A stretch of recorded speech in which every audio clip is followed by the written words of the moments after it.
Hi, BookTube. Bill Ruttenberg here with the Ruttenberg Library. Come to you with a tag idea. It's going to be a new one that I just created. I looked to see if anybody else had done it, and I couldn't find anything. Hopefully I'm not doubling up, but I didn't see anything out there. Um, if there is, I'm sorry. I'm not trying to copy. This is an idea that was inspired by my kids at school, actually. So I kind of dedicate it to them.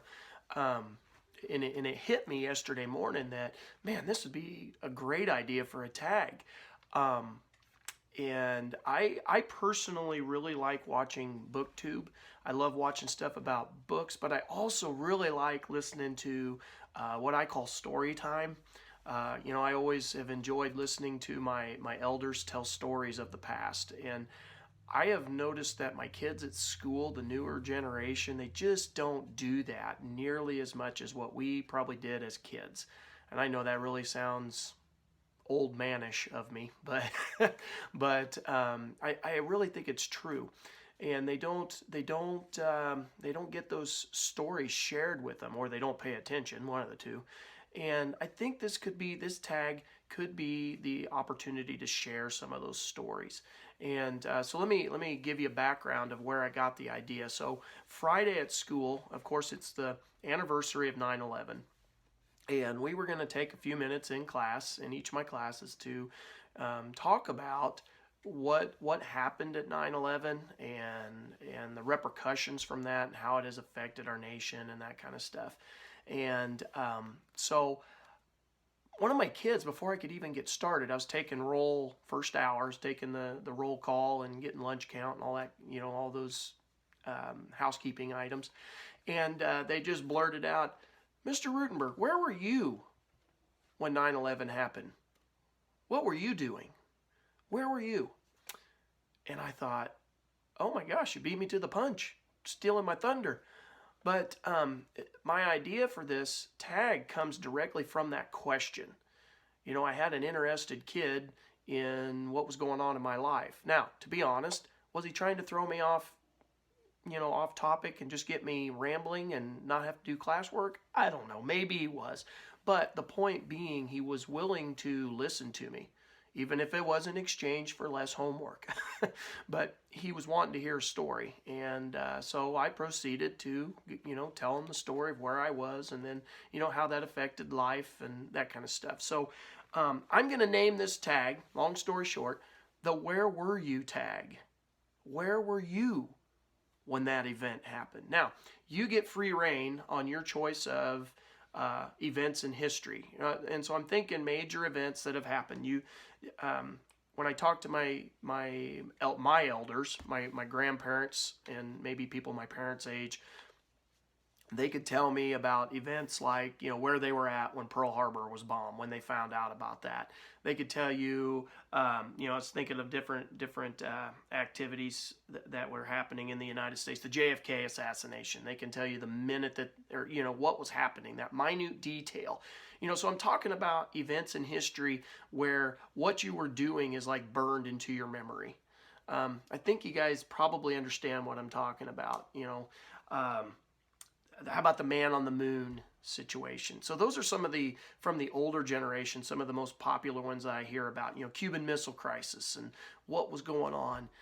For me and my generation, and I am nearing my fourth decade of life, so that gives you an idea of the time frame I'm talking about. For me and my generation, the things that I remember, and maybe I'll share a story or two, and what I want, I'll share a story to you on this, but then I want you to talk about the ones that were memorable to you, those big events in history, and what were you doing at that point? Where were you? What were you doing? So for me, my first memory of a major event that pops in my head is the spaceship Challenger blowing up. I very vividly, and I don't remember a lot about it when I was little, but I remember it being a huge event because there was a teacher on board, and they played that played up really big into the mission and that kind of stuff. And I remember I was sitting on my mom's lap, in the lazy boy chair in the evening, or the nightly news was on, like the 10 o'clock news. And I remember watching that thing happen on the news. And it is forever burned in my memory. I can't tell you much else. I remember I was snuggled with my mom, and then she took a deep breath and got very teary-eyed. That's about all I remember, but I was still pretty young. The next event that I remember in life that was kind of one of those that burns into your memory was, I remember watching the news again, and the fall of the Berlin Wall. Now, I was in foster care at this point, but I remember, there's an ever famous picture of the guy with the sledgehammer kind of bent over and he's slamming it into the wall. He's a younger guy. I remember watching that event, not just the picture, but the event when they were doing that. I remember watching that on the news, and I remember the impact of that event and how we were so overjoyed, and that was kind of one of those memories that's just burned in there. I think the next one that I remember is the first Iraqi war. Now, my biological father, he had went to boot camp and never made it through boot camp. But in my young mind, when the first Iraqi war happened and they started showing footage of the missiles shooting across the night sky and all that kind of stuff, when they started showing that footage on the news every night, I remember being very scared. I was in my foster home at that point, and I remember sitting with, actually I was in a group home at that point, and I remember sitting with one of the ladies that worked there and curled up on her lap, and I was crying because that night at the dinner table with all the other kids that were in the home, in my young mind I was thinking my dad is going to get called up to go to war, and I was scared to death that he was going to have to go to war and he was going to die. And of course, I was young. I didn't understand anything. He wasn't going to be called up because he never even made it through boot camp. But, in my head, that's what I was thinking, and I was scared to death of that. And then, I've got several memories of just different major events that happened. O.J. Simpson, that one's probably my first event that was just burned into my memory because, I've shared with you, baseball was my life when I was a kid. That was the thing that got me through, all those foster homes. Baseball was my steady rock. It never changed. The rules were always the same. The game is the same. And so baseball was my rock. And that summer when OJ was in his Ford Bronco, his white Ford Bronco, doing his trip, that night I had a baseball game. And earlier in the week, I had gotten into some poison ivy. Yeah. And when I say poison ivy, I'm not just saying a little bit on my arm and a little bit on my face or something like that. I am talking head to toe covered, completely covered in poison ivy. It was terrible. It was, during the summer, sweat would help spread that. And then we were in baseball, and so we were sweating even more. Well, anyway, needless to say, my mom said I had to stay home that night from my baseball game because of all of the poison ivy on me. And I remember oatmeal baths. Gross. But anyway, I was staying home because of that. And that night on the news is when the white Ford Bronco was going down the interstate with all the cops chasing it and the helicopters chasing it. And of course, then later on, that event, I got to watch that play out in the news and the courts and all that kind of stuff. And but those events, for the most part, those early events with the courts and on the nightly news, they didn't really touch me personally. They didn't affect my life personally, other than I just really remember them. The one that really gets me, that what the older generation would say, the JFK assassination, everybody can tell you exactly where they were at, what they were doing, how it affected life, all that kind of stuff. That event for me was 9/11. which is why this idea for the tag came about when the kids were asking me, where were you? I was in college when 9/11 happened. I was in college at Northwest Missouri State University. And I remember it was in the morning when that first plane hit. I was in the student union building right by on the second level. And there was a set of couches in the commons area where on one side of the building there is it's like the student affairs, I can't think of what the name of it is, but where like the dorms and getting your dorm and paying for your dorm, student affairs type stuff.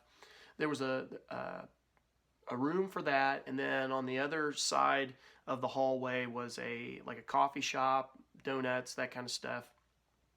And I was sitting on the couches in between because in another part of the building I had a class, and that's what we would do before class. And so I was sitting there and was talking with whoever was sitting with me. I can't remember that, but somebody come running up and said, oh my gosh, that we've been attacked.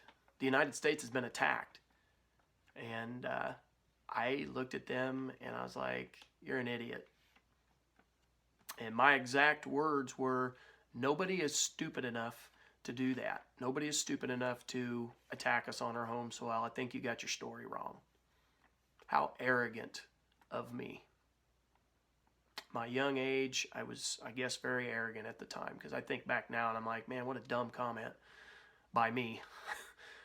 And about that same time, as I'm saying this, I look over his shoulder, and there's, over at that coffee shop, donut shop area, they had a TV mounted up on the wall, and somebody had turned the TV up, and sure enough, the tower was in flames, and the news was going. And I had to take my foot out of my mouth, because I was definitely wrong and he was definitely right. And right at that moment, I got up and I went over to the rec center. I worked in the rec center for student jobs on campus. And I went over there and went into the office. And we had this big TV that was on a big rolly cart. And we rolled that puppy in, and we turned on the news, and we watched Peter Jennings do his reporting all that day. And the channel never changed. And I stayed there a good chunk of the day watching that. And I saw the second tower get hit. And then, of course, later in the day, the Pentagon. And then the plane that crashed in the Pennsylvania field. So I watched all of this unfold on TV while I was in college. Let's see, that had been, my second year of college, I guess. And I'd met my future wife at that point. She came and watched with me at the rec center. And then, of course, we watched all that carry out. And that event had a direct impact on me. But the other thing that I remember is shortly after that, I got married. So September 11th is when this happened. I had met my wife, and I got married, let's see here. It would have been a couple months. Oh, it would have been at the end of that year. Trying to get my timeline straight. At the end of December, I got married. And we moved to St. Joe at that time.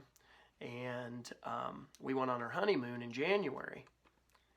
And instead of getting to the airport, 20 minutes before your flight, we had to get there 2 hours before our flight. And we had to go through a very, very thorough inspection as we went to get on the plane. And I remember, people who looked Middle Eastern were pulled aside, and they had to go through a special search.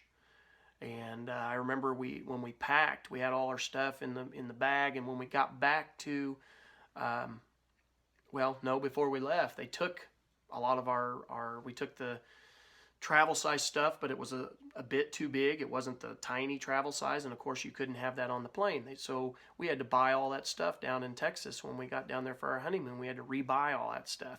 I remember when we got down there were gifts that we'd bought each other, and the gifts had all been opened.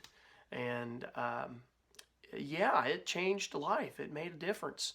And even now, you got to get to the airport super early. And of course, some of the laws changed in the United States. And so, anyway, long story short, I shared all these stories with my kids. And, you know, there's other stories that I could share. I specifically remember Ronald Reagan's funeral. I sat and watched the funeral. I was in college still. What was I, a senior, I think? It's my senior year that spring. And we had tornadoes happening at the same time his funeral was going on. So I was alternating between watching his funeral and going outside and looking at the sky and listening to the sirens go off. Because for about a 2-week period, we had tornadoes every night in northwest Missouri. And so, you know, you get little stories like that of historical events. And, you know, sometimes those things get seared, burned into your memory. And so my tag to you guys out there, and I tag everyone because I want to hear your stories. My tag to you is, where were you when that event happened? So I hope you have fun doing this, remembering back to those major events in history and how they, you know, were burned into your memory.